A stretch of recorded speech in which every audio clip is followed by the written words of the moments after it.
ओम शांति। आज की मुरली का सार है, मीठे बच्चे, याद में रहते रहते यह कलयुगी रात पूरी हो जाएगी। तुम बाप के पास चले जाएंगे, फिर आएंगे दिन में। यह भी वंडरफुल यात्रा है। आज का प्रश्न है, तुम बच्चों को स्वर्ग में जाने की इच्छा क्यों है? उत्तर है, क्योंकि तुम जानते हो, जब हम स्वर्ग में जाएं, तब बाकी सब आत्माओं का कल्याण हो, सब अपने शांति धाम घर में जा सके। तुम्हें कोई स्वर्ग में जाने का लोभ नहीं है, लेकिन तुम स्वर्ग की स्थापना कर रहे हो। इतनी मेहनत करते हो तो जरूर उस स्वर्ग के मालिक भी बनेंगे। बाकी तुम्हें कोई दूसरी इच्छा नहीं है। मनुष्य को तो इच्छा रहती है हमें भगवान का साक्षात्कार हो, लेकिन वह तो तुम्हें स्वयं पढ़ा रहे हैं। आज गीत बजा है, रात के राही। ओम शांति। रात के राही का अर्थ तो बच्चे नंबरवार पुरुषार्थ अनुसार जानते होंगे। अगर बच्चों का स्वदर्शन चक्र फिरता रहता है, स्मृति में रहते हैं, तो वह समझ सकेंगे कि बरोबर हम दीन अर्थात स्वर्ग के कितने नजदीक पहुंचे हैं। बच्चों को समझाया है, यह बेहद का दिन और रात है। ब्रह्मा की बेहद की रात कहा जाता है। शास्त्रों में कितना अच्छा नाम लिखा हुआ है। ऐसे नहीं कहा जाएगा कि लक्ष्मी नारायण का भी रात होगी। नहीं, ब्रह्मा का दिन, ब्रह्मा की रात कहा जाता है। लक्ष्मी नारायण तो वहां राज्य करते थे। फिर जरूर सृष्टि चक्र को फिरना है। लक्ष्मी नारायण का राज्य फिर सतयुग में आना है। सतयुग के बाद त्रेता, द्वापर, कलयुग जरूर आना है। तो जरूर सतयुग में फिर वही राजा होना चाहिए। यह ज्ञान सिर्फ शिव बाबा ही ब्रह्मा द्वारा तुम बच्चों को देते हैं। इसलिए तुमको ही यह सृष्टि चक्र का ज्ञान है, देवताओं को नहीं। तुम ब्राह्मणों की बुद्धि में यह चक्र फिरता है, इसलिए नाम रखा है ब्रह्मा और ब्रह्म कुमार कुमारियों की रात। अभी तुम चल रहे हो दिन तरफ। सतयुग को दिन, कलयुग को रात कहा जाता है। तुम बच्चे जानते हो, हमारी यह यात्रा कलयुग के अंत और सतयुग आदि के संगम पर ही होती है। तुम बैठे कलयुग में हो, तुम्हारी बुद्धि वहां है। आत्मा को समझना है, हमको यह शरीर छोड़ बाप के पास जाना है।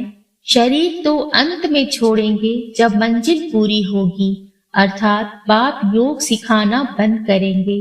पढ़ाई का अंत होगा, तब तक बाप सिखाते पढ़ाते रहते हैं। बच्चे बाप की याद में रहते हैं। ऐसे याद में रहते रहते रात पूरी हो जाएगी और तुम बाप के पास चले जाएंगे।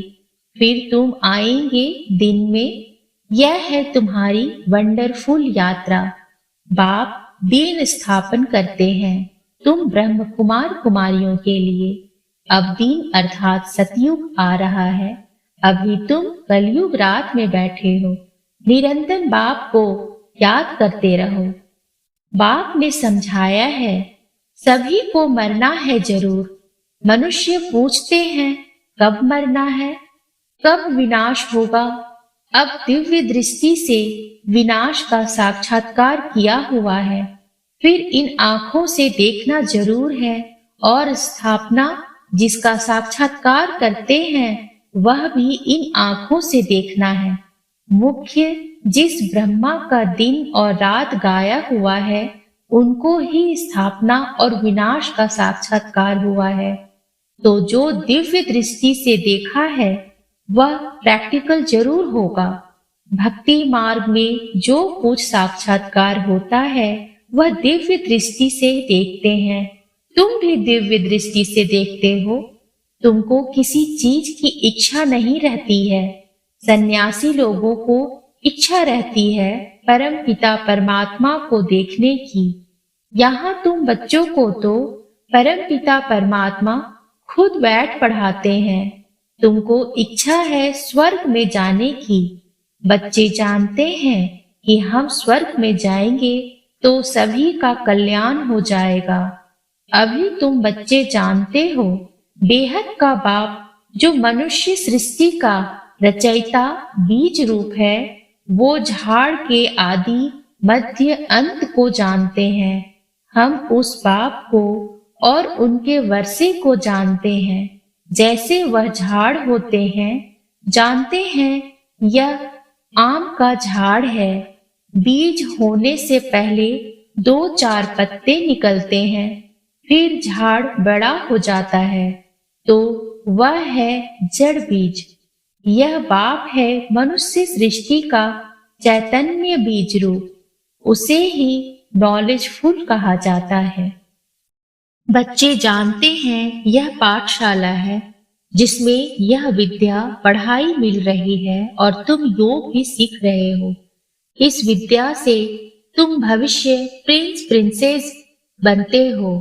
आत्मा पवित्र जरूर चाहिए। अभी तो सब अपवित्र है, परंतु कोई को पतित कहो तो मानेंगे नहीं। कहते हैं कृष्णापुरी में भी 1-2 को दुख देने वाले कंस जरासंधी आदि थे। 1-2 को सुख देने वाले को पावन कहा जाता है। स्वर्ग में कोई दुख देता नहीं। वहां तो शेर बकरी इकट्ठे जल पीते हैं, किसको दुख नहीं देते।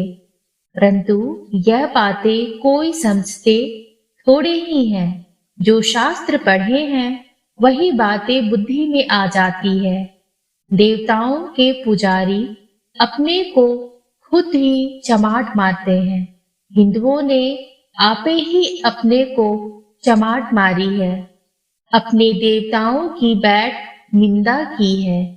क्राइस्ट, बुद्ध आदि की कितनी महिमा करते हैं, देवताओं की बैठ निंदा करते हैं। यह धर्म की गलानी हुई ना। गीता में भी कहते हैं यदा यदा ही धर्मस्य। नाम भी भारत का है। भारत ही भ्रष्ट और श्रेष्ठ बनता है। श्रेष्ठ थे लक्ष्मी नारायण। भ्रष्ट मनुष्य श्रेष्ठ को माथा टेकते हैं। सन्यासी भी पवित्र रहते हैं, परंतु भगवान को जानते नहीं। अपने को ही भगवान कह देते हैं। बाकी दूसरे जो भी गुरु आदि हैं पतित हैं, विकार में भी जाते हैं। पतित कहा जाता है विकारी को। वह पावन को नमस्कार करते हैं। सन्यासियों को गुरु करते हैं तो भी इसलिए कि हमको आप समान पावन बनाए। आजकल सन्यासी तो कोई मुश्किल बनते हैं, फिर गृहस्थी को गुरु करने से क्या प्राप्ति होगी, जबकि वे खुद ही पतित हैं। परंतु नई आत्माएं आती है तो उन्हों को कुछ महिमा मिलती है। किसको पुत्र मिला, किसको धन मिला, तो खुश हो जाते हैं। फिर 1-2 को देख सब गुरु करते रहेंगे। वास्तव में गुरु किया जाता है सद्गति के लिए। वह जरूर 5 विकारों का संन्यास किया हुआ पवित्र चाहिए। बाकी गृहस्थी गुरु करने से क्या फायदा। बड़े बड़े गृहस्थी गुरु हैं जिनके हजारों फॉलोअर्स हैं। कोई एक ने गुरु किया तो वह गद्दी चली आती है। शिष्य लोग उनके पांव धोकर पीते हैं। इसको अंधश्रद्धा कहा जाता है। मनुष्य भल गाते हैं कि हे भगवान अंधों की लाठी तू, परंतु इसका अर्थ भी नहीं समझते। अंधा अर्थात बुद्धिहीन बनाती है माया रावण। सब पत्थर बुद्धि बन जाते हैं। इसलिए बाप कहते हैं यह जो भी शास्त्र आदि है इन सब का सार मैं आकर सुनाता हूँ। नारद का मिसाल देते हैं। उनको कहा तुम अपनी शक्ल तो देखो, लक्ष्मी को वरने लायक हो। लक्ष्मी तो स्वर्ग में होगी। अभी तुम जानते हो, हमें पुरुषार्थ कर भविष्य लक्ष्मी को व नारायण को वरना है। तो यह भी यहाँ की बात है। शक्ल मनुष्य की है, सीरत बंदर की है। बाप कहते हैं अपनी शक्ल तो देखो। मनुष्य तुमको कहेंगे तुम स्वर्ग का मालिक बनने का भी लोभ रखते हो ना। उनको समझाना है, अरे हम तो सारी सृष्टि को स्वर्ग बनाते हैं, इतनी मेहनत करते हैं, तो जरूर मालिक भी हमको बनना पड़ेगा ना। कोई तो राज्य करेंगे ना। बाबा ने समझाया है, नंबर 1 है काम महाशत्रु, जो मनुष्य को आदि मध्य अंत दुख देता है। यह आधा कल्प का कड़ा दुश्मन है। भल ड्रामा में सुख और दुख है, परंतु दुख में ले जाने वाला भी तो है, वह है रावण। आधा कल्प रावण राज्य चलता है। यह बातें तुम बच्चे ही जानते हो, तुम्हारे में भी नंबरवार है। अब देखो, कहते हैं कैलाश पर्वत पर शंकर पार्वती रहते हैं। प्रेसिडेंट आदि भी अमरनाथ कैलाश पर्वत पर जाते हैं, परंतु इतना भी समझते नहीं कि वहां शंकर पार्वती कहाँ से आए। क्या पार्वती दुर्गति में थी जो उनको बैठ कथा सुनाई? सूक्ष्म वतन में तो दुर्गति का प्रश्न ही नहीं। कितना दूर दूर जाकर मनुष्य धक्के खाते हैं। यह है भक्ति मार्ग। दुख तो मनुष्य को पाना ही है। प्राप्ति है अल्पकाल की। वह कौन सी प्राप्ति है? तीर्थों पर जितना समय रहते हैं उतना समय पवित्र रहते हैं। कोई तो शराब बिगर रह नहीं सकते, तो छिपा कर भी शराब की बोतल ले जाते हैं। फिर वह कोई तीर्थ थोड़े ही हुआ, वहां भी कितना गंदा लगा पड़ा है, बात मत पूछो। विकारी मनुष्य को विकार भी वहां मिलता है। मनुष्य को ज्ञान नहीं है तो समझते हैं भक्ति अच्छी है, उनसे ही भगवान मिलेगा। आधा कल्प भक्ति के धक्के खाने पड़ते हैं। आधा कल्प के बाद जब भक्ति पूरी होती है तो फिर भगवान आते हैं। बाबा को तरस पड़ता है, ऐसे नहीं कि भक्ति से भगवान को पाते हैं। ऐसा होता तो फिर भगवान को पुकारते क्यों, याद क्यों करते? भगवान कब मिलता है यह समझते नहीं है। भक्ति से श्री कृष्ण का साक्षात्कार हुआ तो बस समझते उनको भगवान मिल गया, बैकुंठवासी हुआ। श्री कृष्ण का दर्शन हुआ, बस चला गया। श्री कृष्ण पूरी, परंतु जाता कोई नहीं।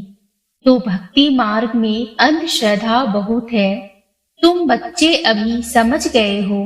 बाप साधारण तन में आते हैं तब तो गाली खाते हैं, नहीं तो भला किस तन में आए?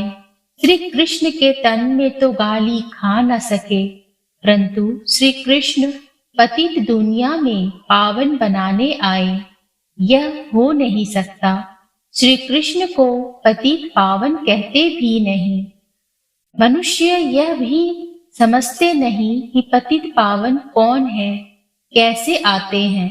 इसलिए कोई को भी विश्वास नहीं बैठता है।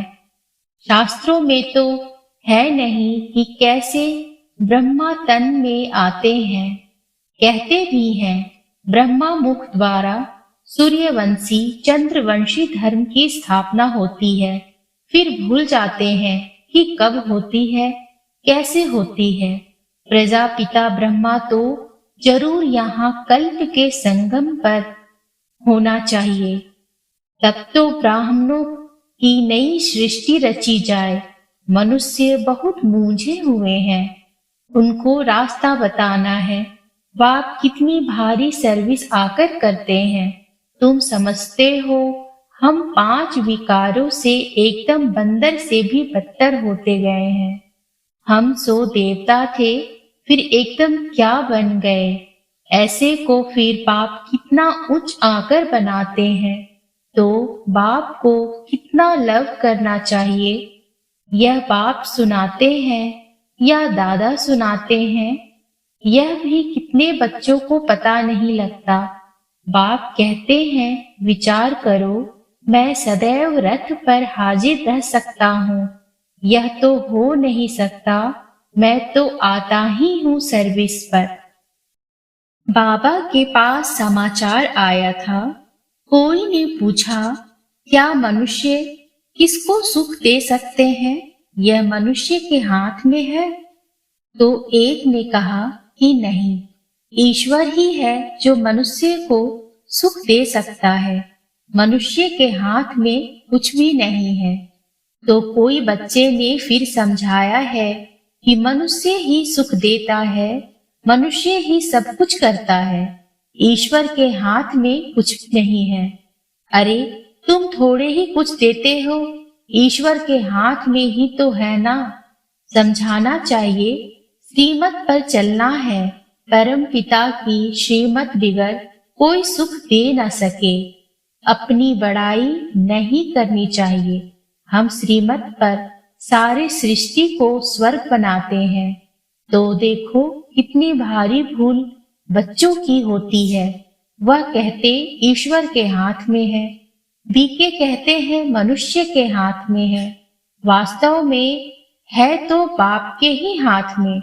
श्रीमत बिगैर कुछ कर नहीं सकते। मनुष्य बिल्कुल वर्थ नॉट पेनी बन जाते हैं। बाप कहते हैं रावण मनुष्य को पत्थर बुद्धि बना देते हैं। मैं आकर तुमको पारस बुद्धि बनाता हूँ। महिमा सारी बाप की करनी है। हम श्रीमत पर चल रहे हैं। ईश्वर बिगैर मनुष्य को कोई श्रेष्ठ बना नहीं सकता। अच्छा, ब्रह्मा मुख वंशावली ब्राह्मण कुलभूषण स्वदर्शन चक्रधारी मीठे मीठे सिकिल थे बच्चों प्रति मात पिता बाप दादा का याद प्यार और गुड मॉर्निंग। रूहानी बात की रूहानी बच्चों को नमस्ते। रूहानी बच्चों के रूहानी बाप को नमस्ते नमस्ते नमस्ते बाबा नमस्ते। धारणा के लिए मुख्य सार है। पहला, बाप जो इतनी सर्विस करते हैं, हमें इतना उच्च देवता बनाते हैं, ऐसे बाप से दिल का सच्चा लव रखना है। देवताओं समान सबको सुख देना है। दूसरा, एक बाप की सदा महिमा करनी है, अपनी बड़ाई नहीं दिखानी है। आज का वरदान है, सेवा का पाठ बजाते पाठ से न्यारे और बाप के प्यारे रहने वाले सहज योगी भव। कई बच्चे कहते हैं योग कभी लगता है कभी नहीं लगता। इसका कारण है न्यारेपन की कमी। न्यारे ना होने के कारण प्यार का अनुभव नहीं होता, और जहाँ प्यार नहीं वहाँ याद नहीं। जितना ज्यादा प्यार उतनी सहज याद। इसलिए संबंध के आधार पर पाठ नहीं बजाओ, सेवा के संबंध से पाठ बजाओ तो न्यारे रहेंगे। कमल पुष्प समान पुरानी दुनिया के वातावरण से न्यारे और बाप के प्यारे बनो तो सहज योगी बन जाएंगे। आज का स्लोगन है, ज्ञानी वह है जो कारण शब्द को मर्ज कर हर बात का निवारण कर दे। ओम शांति।